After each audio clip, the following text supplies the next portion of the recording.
Praise the lord. దేవునికి స్తోత్రం. సాటిలేని జీవము గల సర్వశక్తిమంతుడైన యేసయ్య పరిశుద్ధ నామంలో అందరికీ బ్లెస్సింగ్ బీయింగ్ క్రిస్టియన్ తరపున వందనాలు. మరి మన న్యూ ఇయర్ మెడిటేషన్స్లో భాగంగా ఈరోజు డే 19 మరి ఆదరణ లేక ఉన్నావా అనే లేఖనాన్ని ధ్యానిద్దాము. మరి దీనికి కీవర్డ్స్గా యెషయా గ్రంథము 54వ అధ్యాయము 11వ వచనం. ప్రయాసపడి గాలివాన చేత కొట్టబడి ఆదరణ లేక ఉన్నదానా, నేను నీలాంజనములతో నీ కట్టడమును కట్టుదును, నీలములతో నీ పునాదులను వేయుదును. దేవునికి స్తోత్రం. మరి నేటి దినాలలో మనుషుల మధ్య ఆదరణకరమైన మాటలే కరువైపోతూ ఉన్నాయండి. అన్నీ కోల్పోయి ఆదరణ లేక కొందరు, అయిన వారిని కోల్పోయి ఆదరణ లేక కొందరు, అవసరమైన వాటిని పొందుకోలేక ఆదరణ లేక కొందరు, సమస్యల నుండి విడుదల పొందలేక ఆదరణ లేక కొందరు, బలహీనతల విడుదల కొరకు ఆదరణ లేక కొందరు, మనుషుల మాటలతో నిందలతో వేదనతో ఆదరణ లేక కొందరు.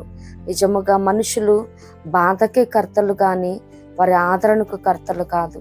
మరి దేవాది దేవుడు మాత్రమే మనతో ఉండుటకు, మనకి బోధించుటకు, ఆయనను గూర్చి సాక్ష్యం ఇవ్వటానికి మన కోసం ఆదరణకర్తను పంపి ఉన్నాడు. దేవునికి స్తోత్రం. కీర్తనకారుడు అంటా ఉన్నాడు 94:19, నా అంతరంగమందు విచారములు హెచ్చగా నీ గొప్ప ఆదరణ నా ప్రాణములకు నెమ్మది కలుగజేయుచున్నది. దేవునికి స్తోత్రం. మరి మనుషులు చెప్పే మాటలు కానీ వారు చేసే పనులు కానీ మనకి టెంపరీగా ఆదరణ కలిగిస్తాయేమో, కానీ దేవాది దేవుడిచ్చే ఆదరణ it's permanent and it's pleasant and peaceful. మరి మనస్సుకు నెమ్మదినిస్తుందంట. దేవునికి స్తోత్రం. ఆయన ఇచ్చే ఆదరణ కోసం కనిపెడతాము. మరి సిమియోను ఇశ్రాయేలు యొక్క ఆదరణ కొరకు కనిపెట్టువాడని లూకా సువార్తలో మనం చూస్తూ ఉన్నాము. దేవునికి స్తోత్రం.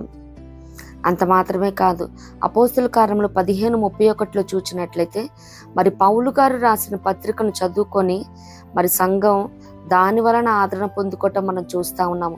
మరి దైవజనుల మాట ఏమి, అలాగే ప్రవచనం ఏమి ఆదరణ కలుగజేస్తుందని, దేవుని వలన పొందుకున్న అద్భుతం కూడా ఆదరణ కలుగజేస్తుందని మరి అపోస్తుల కార్యం 20:12 మనం చూస్తూ ఉంటాం అన్నమాట. ప్రవచనం కూడా మనిషికి ఆదరణ కలుగజేస్తుందంట, క్షేమాభివృద్ధి హెచ్చరికను కలుగజేస్తుందంట. 1 కొరింథీ 14:3 మనం చూడగలుగుతాము. సాక్షాత్తు దేవాది దేవుడు వాగ్దానం చేస్తూ ఉన్నాడు, ఒకరి తల్లి వారిని ఆదరించినట్లు నేను మిమ్మల్ని ఆదరించేదను, మీరు సియోనులోనే యెరూషలేములోనే ఆదరించబడతారని వాగ్దానం చేస్తున్నాడు. దేవునికి స్తోత్రం.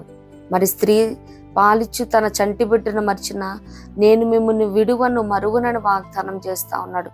ఆదరణ లేక ఎవరైతే అలమటించిపోతా ఉన్నారో నిజముగా వారు దేవాది దేవుడిచ్చిన ప్రతి వాగ్దానాన్ని ఎత్తిపట్టి క్లెయిమ్ చేసినప్పుడు మనస్సులో ఆనందం, సంతోషము, దాని వలన ఆదరణ పొందుకుంటాం. దేవునికి స్తోత్రం. దేవుని లేఖనాల్ని తరచి చదువుతున్నప్పుడు, వాటిని మనం క్లెయిమ్ చేస్తున్నప్పుడు నిజముగా మనసుకి ఎంతో ఆనందాన్ని కలుగజేస్తాయి, పీస్ఫుల్గా అనిపిస్తుంది, నెమ్మదిని అనుగ్రహిస్తుంది, ఆదరణ కలుగజేస్తుంది. మనుషుల మాటలు వింటే కృంగిపోతామండి, పడిపోతాము. దేవుని మాటలు ఆయన మనకి ఒక్కసారి వాగ్దానం చేశాడంటే అది నిరంతరం, శాశ్వతం, స్థిరము. నిజముగా దాన్ని పొందుకోలేకపోతా ఉన్నామంటే అది మనలో అవిధేయత, అల్ప విశ్వాసాన్ని బట్టే, కానీ మాట ఇచ్చిన వాడు నమ్మదగిన వాడు. మరి ఈ సంవత్సర కాలంలో ఏ వాగ్దానాన్ని అయితే దేవుడు నీకు అనుగ్రహించి ఉన్నాడో ఆ వాగ్దానాన్ని నిత్యంగా స్వతంత్రించుకునే వరకు దేవాది దేవుడు ఇచ్చిన వాగ్దానాన్ని ఎత్తిపట్టి దినము, అనుదినము, నిత్యము ఆయన పాదాల చెంత దాన్ని క్లెయిమ్ చేసినప్పుడు ఆయన నిత్యముగా అనుగ్రహించే దేవుడే అన్నాడు. నిన్న నేడు నిరంతరం మాట తప్పని వాడు, మార్పు లేనివాడు. దేవునికి స్తోత్రం. వాగ్దానాలన్నిటిని మనం స్వతంత్రించుకుందాం. ఆయన అనుగ్రహించే ఆనందాన్ని, ఆదరణ పొందుకుందాం. దేవునికి స్తోత్రం. ఆదరణ లేక ఉన్న సమయంలో దేవుని ద్వారా ఏ రీతిగా ఆదరణ పొందుకొని ఉన్నామో, ఆనందాన్ని పొందుకొని ఉన్నామో, నిత్యముగా ఆదరణ లేక కృంగి ఉన్న వారిని అనేకులను లేవనెత్తే రీతిగా నిజముగా నీ నా సాక్ష్య జీవితం ఉండునుగాక. ఇట్టి కృప ప్రభు మనందరికి అనుగ్రహించునుగాక. ప్రభు కృప మనందరికి తోడైండునుగాక. ఆమేన్.